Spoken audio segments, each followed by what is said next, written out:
you're listening to Food Rebels and welcome. This is the podcast that brings you brands, chefs and live on-air tastings. A show that's dedicated to the more rebellious side of the food world where we celebrate the people who have challenged the status quo.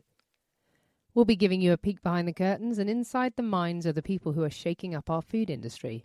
You know me, I'm the show host, AJ Sharp, taste expert, food writer, great taste food judge and of course business owner. I love meeting new people and tasting new foods. So, sit back as we hear more stories from people in food who dare to be different. Welcome to Food Rebels. We're in Kent and it's a balmy sunny evening and we are standing outside Wayfarer Wines where they have a cellar door tasting area and we're just about to go in and be taken through a tasting of their range. We're really looking forward to that. I am joined today by Clare Pope, who's been on before. Hello. Hi. And Sam Beeny, who's also been on the show before. Welcome, Sam. Hiya. Right, we're going to head on in and go and meet Karen. We're now inside the beautiful tasting room here at Wayfarer. We're just getting set up on the table. There's lots of bottles of wine coming out of the fridge, which is looking very promising. And we're joined here by Karen and 3-month-old baby Orla, who is just the sweetest little thing. Karen, can you tell us a little bit about how you guys came to be running the vineyard here at Wayfarer? Yeah, sure. So we started back around 2016 and it was when my father-in-law retired. So that's Jeff. He had a little parcel of land at the back of the family home, which is Wayfarer House. And he decided that it's been a bit of a lifelong kind of dream of his to plant vines and care for a vineyard and to make a bottle of wine that he had made himself. So he started that when he retired around 2016 with the planting of about 2,000 vines in Pilgrim's Way in Maidstone. And at the time, me and my husband Matt were actually living there. So they very kindly let us live there while we were looking for our next home. So we were very kind of close in around that. And Matt got into going out and helping his dad preparing the land to be planted and what was going on at that time. And generally just kind of got sucked into it, I suppose. So they decided at a certain point that they would go to college together. So they actually enrolled in Plumpton College in Brighton and did a viticulture course over about 3 years. And it also kind of coincidentally takes around about 3 to 4 years for you to get your vineyard established before you can take your first harvest. So it kind of timed very nicely in that by the time that they were graduating from Plumpton and they'd kind of learned all of this viticulture and how to winemaking, the science behind the winemaking as well, that we were ready to harvest our first grapes and put that into practice with making some wine. And it was after we had one harvest and we made a little bit of wine. I think we made actually about 6,000-ish bottles that in 2019. We kind of thought then, what are we going to do with it all? So originally the intention was just, kind of it was a passion project. And it got to a point where we thought actually we have quite a lot of wine and it's good wine as well. Matt was getting more passionate about winemaking. We realized that winemaking in the UK was this kind of up and coming thing that we could perhaps get involved with a bit more widely. And another really unique thing about what we were doing as well that just kind of happened very naturally is that Jeff planted still wine vines. So with vines, you get lots of different kinds. The UK is predominantly a sparkling based production.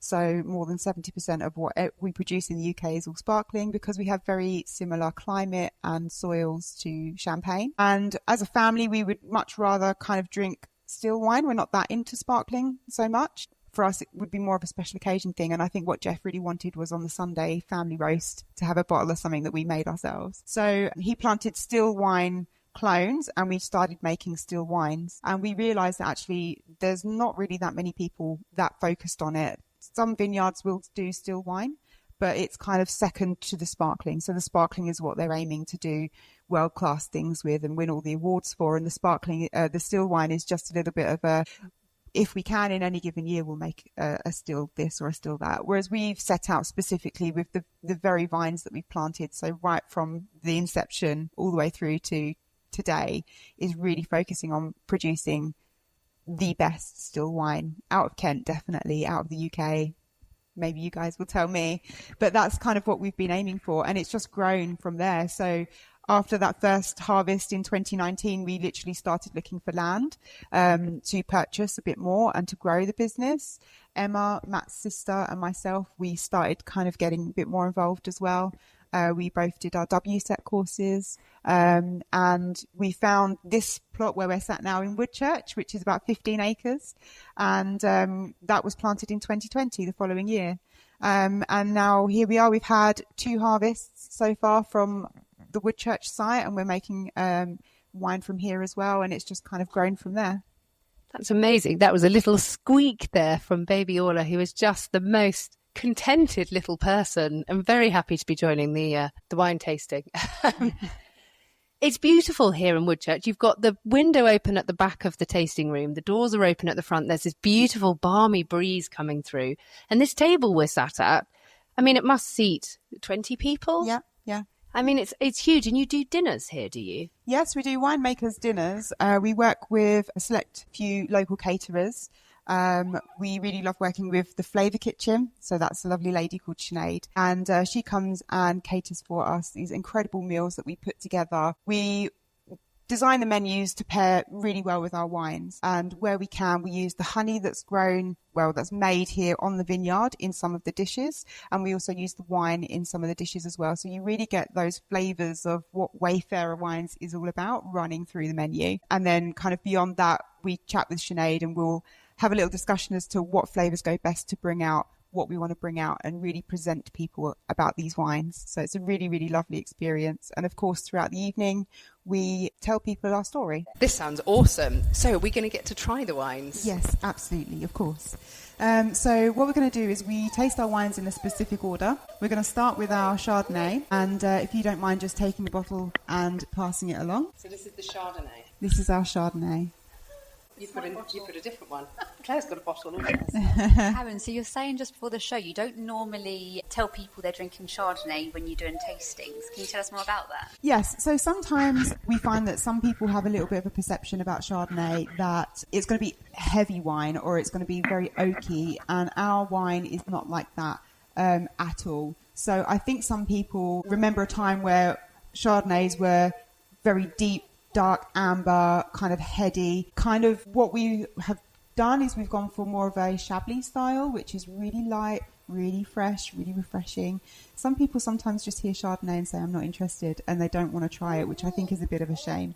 So occasionally what we'll do is we'll pour a little bit and let people try it, and then we'll say, well, this is our Chardonnay. And it kind of just reduces that little preconception that people might have. So if you have a little smell, it's a really light wine. It's a very citrusy wine, which is really lovely on a hot summer's day like today. You get a lovely little kick of lemon. You get a little bit of honeysuckle. Yeah, it's kind of got a sweet smell to it. Beautifully dry and really refreshing, almost mouth-watering. Yes. So for those reasons, we really love putting this wine with seafood, fish dishes, light pasta dishes. That kind of lemoniness really works well with that kind of flavour. Light cheeses, creamy cheeses, so anything with a little bit of fattiness to it. Bit of richness. It will cut through, really quite palate cleansing, yes. But there's loads of flavour there. Yes, yeah, definitely a lot of flavour. So yeah, you either want kind of creamy, rich dishes or something also with high acidity, so like a tomatoey pasta dish would work really well also. Actually, anything with salt as well. So salt and wine, and generally salt's a flavour enhancer, so when you put it with anything, you're going to kind of just give it a little bit of boost. And salt brings out a little bit more of that sweet fruitiness out of this wine. So me and my husband quite like to enjoy this with roast gammon, and it's just the most incredible. But you'd get the same effect really having this with a little plate of olives or some charcuterie. That kind of thing works really well as well. Yeah, there's something quite Mediterranean about the flavour in this. Yes. It's almost got a Pinot Grigio sort of nature in its freshness, but way more complexity, like you said, like a Chablis. Yeah. Yeah, I was going to say the same. I was expecting it to be heavier, but it's really nice and light, and yeah, it's very drinkable. We like that one, don't we? Absolutely delicious. So we're going to move on to our Pinot Gris next. So our Pinot Gris is a really lovely, refreshing wine as well, similar way to the Chardonnay. It's got a little bit more fruitiness to it, whereas I'd say the Chardonnay is quite citrusy. This one now is a little bit more green apple, conference pear. You get a little bit of softer fruits coming through. It's softer on the acidity as well. So this one we tend to pair with pâté. We could put it with richer, fatty meats. So we quite like it because it's got this Granny Smith kind of bite to it. We like it with roast pork. We find that really good pairing. But yeah, this one generally is fruit forward. So you get that little bit of a Granny Smith first, and then you get a little bit of the acidity just coming afterwards. There's a florality to it, though. Yes, on the nose. Yeah, it's beautifully aromatic. Yeah. So the Chardonnay, you get just that little bit of sweetness, whereas this, I think you can start to pick out more actual floral notes on there. It's not quite elderflower, but it is sort of summer blossom smells. It's ever so slightly more aromatic. It's delicious, though. It's mouth-watering, the aroma. Yeah, mouth-watering is exactly what happened. As soon as I took my first little sip, my mouth instantly watered. Delicious. Beautiful. Citrusy. You make candles as well, don't you? Just while we're talking about aromatics, I imagine that's a good candle. Yes, we do actually have a Pinot Gris candle. So with our candles, what we do is the recycled bottles. So the bottle essentially gets cut in half and sanded down, and then filled with a sustainable wax. So that could be soy wax. Sometimes it's different waxes, but predominantly at the moment soy is what we're using. And then it gets perfumed, and the perfume is just a mirror of what we would have the flavour profile of that wine. So our Pinot Gris candle has got quite strong green apple and pear notes, which is really lovely. So yeah, that was the idea behind the candles. It's kind of a bit of a sustainability, trying to reuse and trying to create something out of something that would have otherwise been wasted. And they're just gorgeous candles anyway. Who wouldn't want the room to smell like that? Beautiful. Brilliant idea. It's really zingy, isn't it? Going back to the wine. Yeah, love it. Yeah. Again, palate cleansing. There's that kind of minerality to it that makes it... I mean, this is just my kind of wine. It's exactly the sort of wine. It's very smooth on the acidity. So we've got Pinot Grigio and Pinot Gris are the same grape, and we're calling ours Pinot Gris, and we've also got it in a very slender bottle. So it's one of the taller... It's an Alsace-style bottle, so it's got this lovely, long, slim neck. And that's just a little nod to the fact that we've made this wine in an Alsace style as opposed to a Pinot Gris style.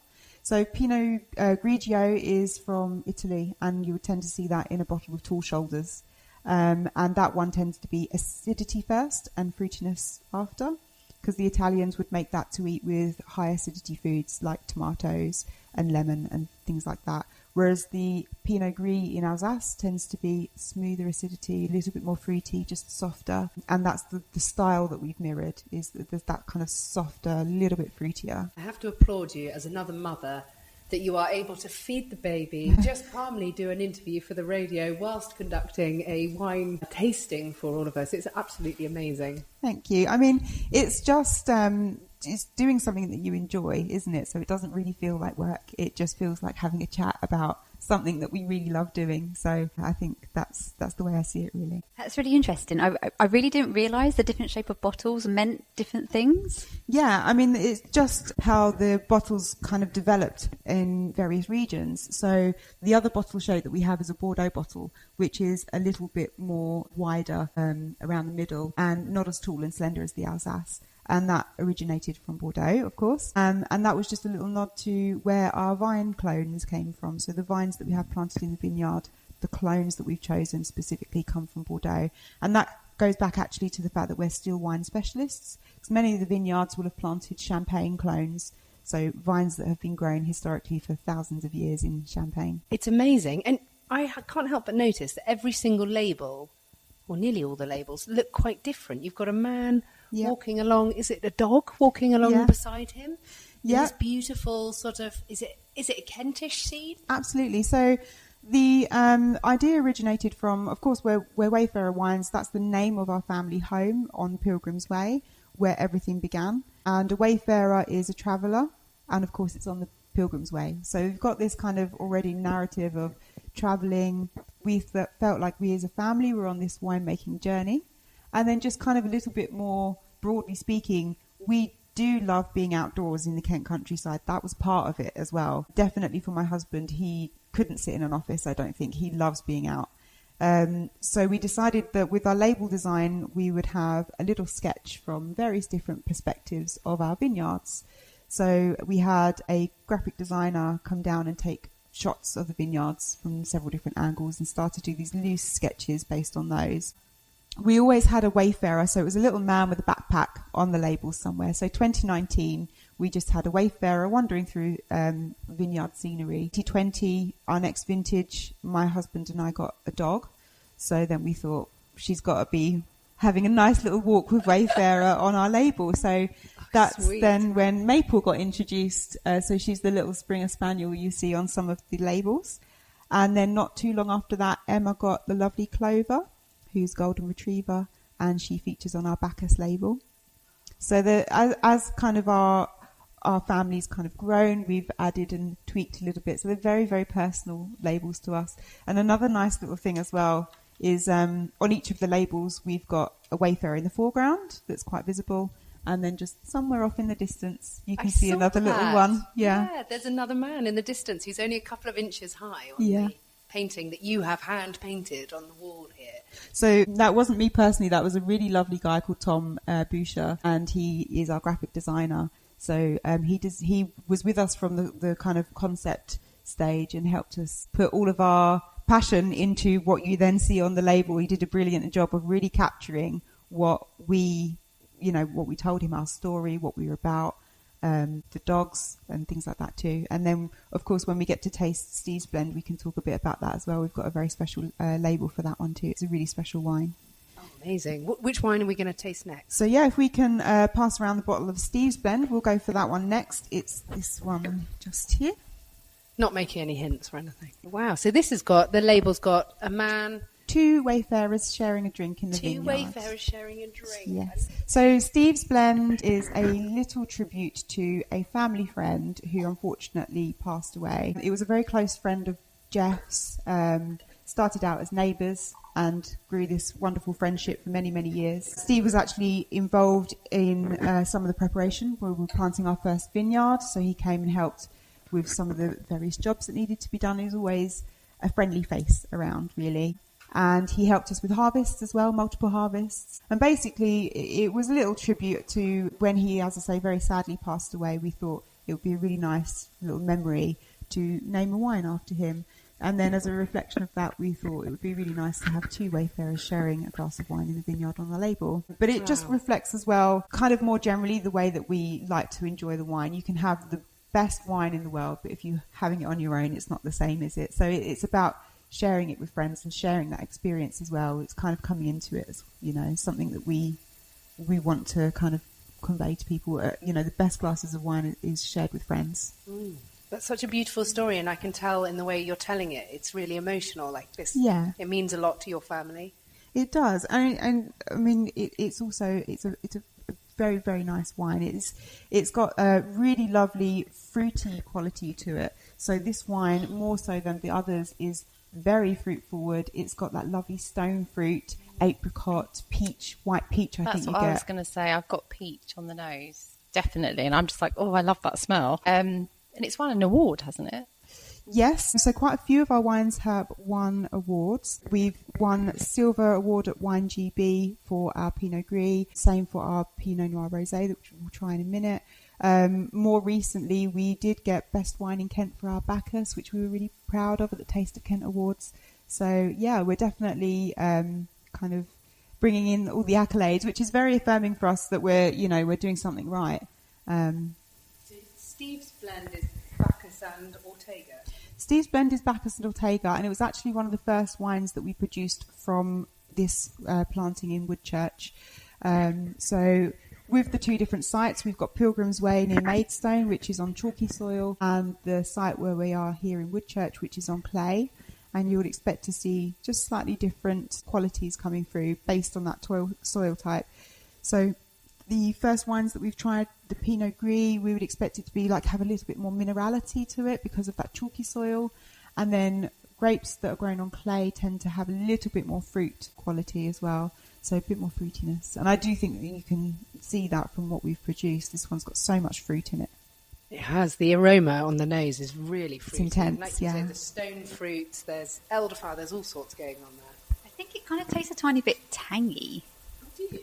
Yeah, it's definitely one of my favourites. I can see why. There's a real complexity to it, because you've got this really fruity nose, and then as you take a sip, there's a creaminess to this one. Yeah. You don't really get in the first 2 or 3 that we've tasted. Yeah, it It's feels rich. Yeah, It's much richer. yeah. So you talked a little bit about the 2 different sites. You talked about the difference between the soil, the chalky versus the clay. Tell us a bit more about those 2 different vineyards.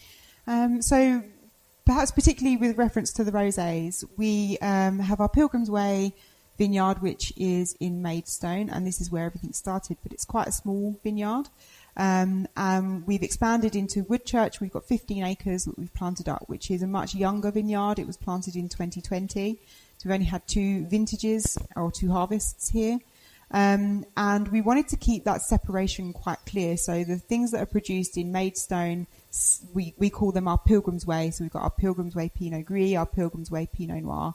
And when they were first released into for sale, that was during lockdown. Our first vintage was 2019, and we went out in 2020 when we could to little farm shops, and we tried to get our product in front of people. And some of the feedback that we had, that as we were doing these tastings, was that our rosé was very dry, which I really love personally. For some people, a little bit too dry, perhaps. They wanted something a little bit more sweetness to it, a little bit more fruitiness. And this is where that idea came in, that when we had more production, so when we had more vines and literally more grapes, and we could diversify a little bit what we were offering, we would introduce an off-dry rosé, which is where the hedgerow then comes into play. That's got that little bit more fruitiness and sweetness. But now, because we're producing from Highfield and we've got more red grapes and more grapes in general, and because we sell quite a lot of our dry rosé, it's also really popular. We've created a dry rosé, but because it's from a different vineyard site, it's a blend of grapes that have come together to create that style. So that one we've named our Highfield rosé, and the kind of the original, if you like, the 100% Pinot Noir, because that's what we have planted in Pilgrim's Way, is our Pilgrim's Way Pinot Noir. So they're just differences, and that really largely comes from where they're grown. We wanted to keep that really pure. So we'll move on now to our Bacchus, which is our award-winning Best Wine in Kent at the Taste of Kent Awards, which we're really, really proud of. So this wine is actually an oaked wine. So it's quite different again to the previous wines that we've tasted. It's a little bit richer. It's fuller in the mouth. When we say we've oaked it, we haven't oaked it for it to have an intensely oaky flavour. It's a really light oaking. So what we're trying to do with the oak is, oak allows for a little bit of oxygenation, so it allows air, it lets the wine to breathe, and that can accentuate fruity flavours. We left the yeast in this one as well in the barrels, and we gave it a stir about every 2 weeks. And this can give a little bit of texture and mouthfeel, so it makes the wine feel fuller and kind of just coats the mouth a little bit in a nice way. So it's about adding texture. So we had a few vintages of Bacchus prior to this one, and it's about getting to know the grape and trying to get the best out of it. So Bacchus as a grape is incredibly aromatic. It's the nature of it. It's got very, very strong aromatic compounds. And when we put it in straight stainless steel, we found that actually at times that can be a little overwhelming. So some kind of Bacchuses can nearly taste like having a little sip of perfume. You get that little hint that's just a bit strong. It's lovely. It's really nice to have aromatic wine. It is quite similar. A lot of people say this is the UK equivalent of Sauvignon Blanc, because you get these lovely aromatic elderflower kind of notes. What we wanted to do though was just tone it down a little bit and make it something that was a little bit more complex and sophisticated. And we thought oak would be the way to do that. So the oak has just given it a little bit more, as I say, complexity, richness, mouthfeel, different elements other than just aromatic. It's beautiful. It's absolutely delicious. It reminds me of a Torrontés, you know, from Argentina. Yeah. The really aromatic-y, beautiful, but there's a sweetness there. Yeah.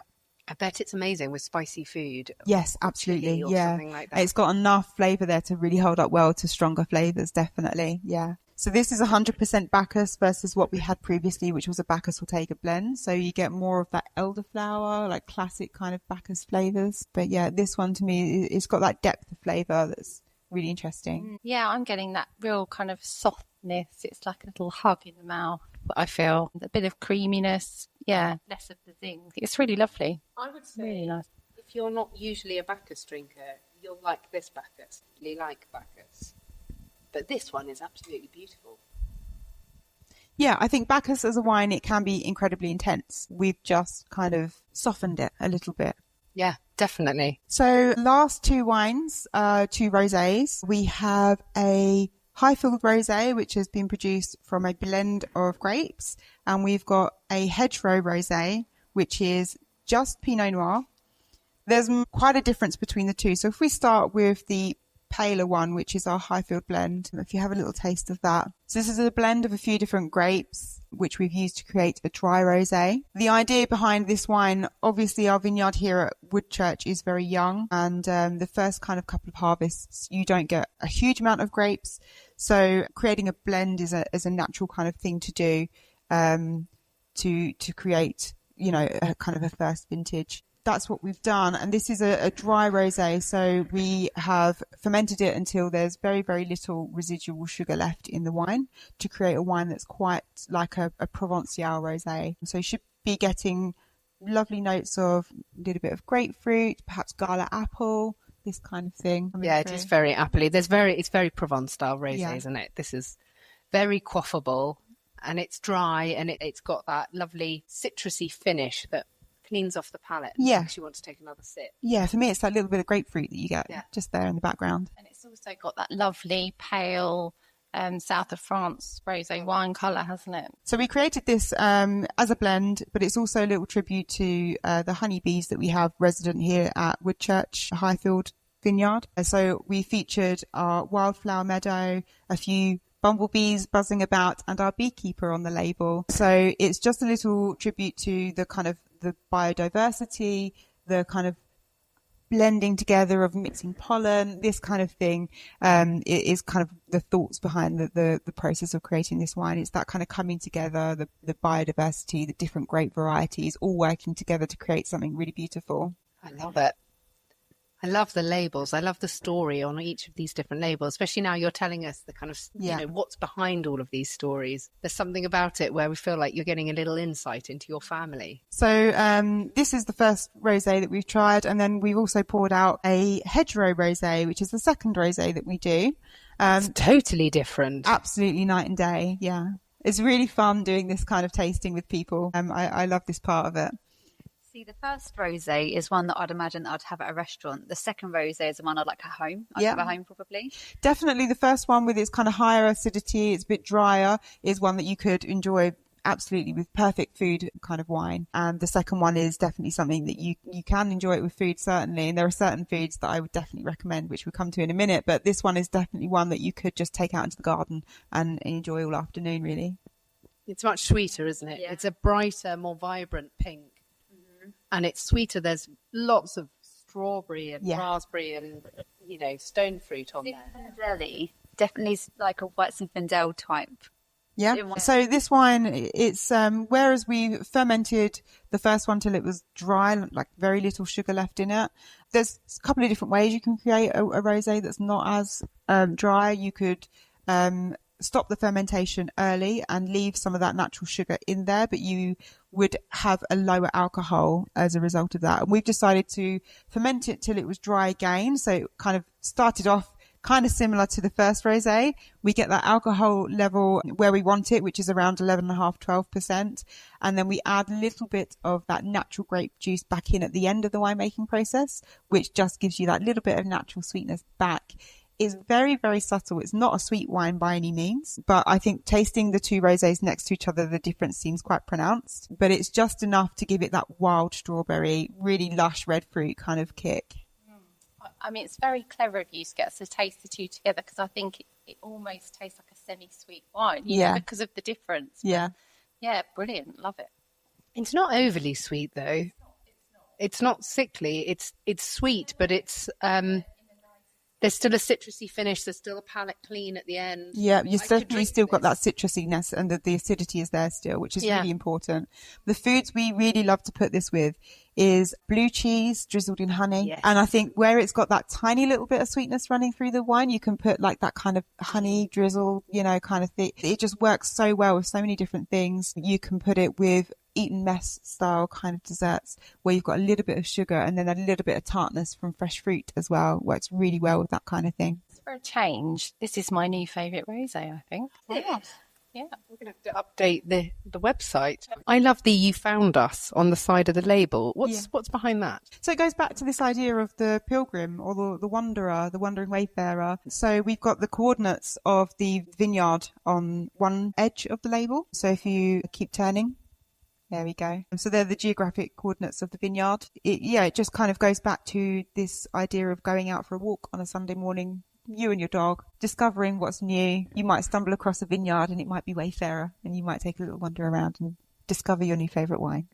It's amazing. Do you know, it reminds me of doing that, but doing that in France. And you know how you can drive around some of these beautiful wine growing regions, whether it's, Provence or whether it's Bordeaux or wherever.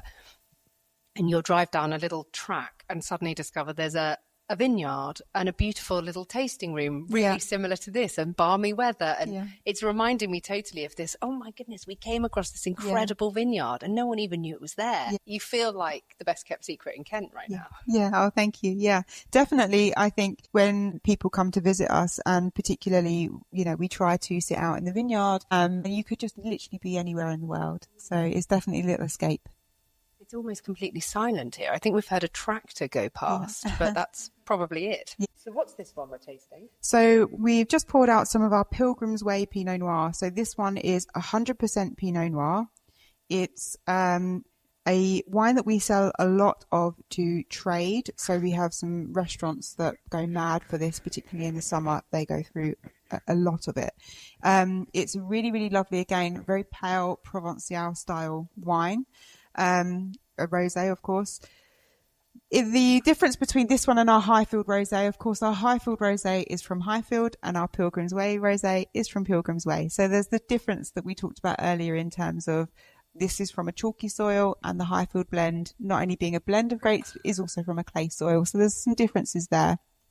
Obviously the Pilgrim's Way is quite a small site where we've just planted up half of it with Pinot Noir and half of it is Pinot Gris. So yeah, it wouldn't have been possible to create a rosé blend there because we've just got the two different grapes, and the Pinot Gris is not really one that I would put into a rosé blend personally, but it's got these lovely kind of grapefruit flavors. It's really zingy. It's one of my favorite out of the range, particularly on a really nice hot summer's day. For me, it's that grapefruity quality that you get from it that's really refreshing. It's certainly really refreshing. I like it. I do like it. I think the Highfield, though, is going to hold my heart, I'm afraid. Are you still stuck on hedgerow? I'm still in the hedgerow, yeah. Claire's in the hedgerow. How about you, Sam? Which was your favourite? Bacchus, for sure. I really enjoyed the Bacchus. Amazing. Thank you so much for taking us through this tasting today. It's just been, I feel like I'm in France. I feel like, I'm going to go and get a baguette for breakfast in the morning. Thank you so much for coming on the show. It's been a pleasure. Thank you so much for listening. You've been listening to Food Rebels, which is available on radio stations around the UK and further afield. You can also listen on Apple Podcasts, Spotify and Audible. Please remember to subscribe and rate us with 5 stars or follow us. It makes such a difference, not just to our podcast and radio show, but it really helps to support the guests that come on the show with us. We're also on Instagram at food_rebels. So give us a follow, do get in touch. We love hearing from you and let us know what you think. Thanks so much for joining us, and make sure you taste the rebellion.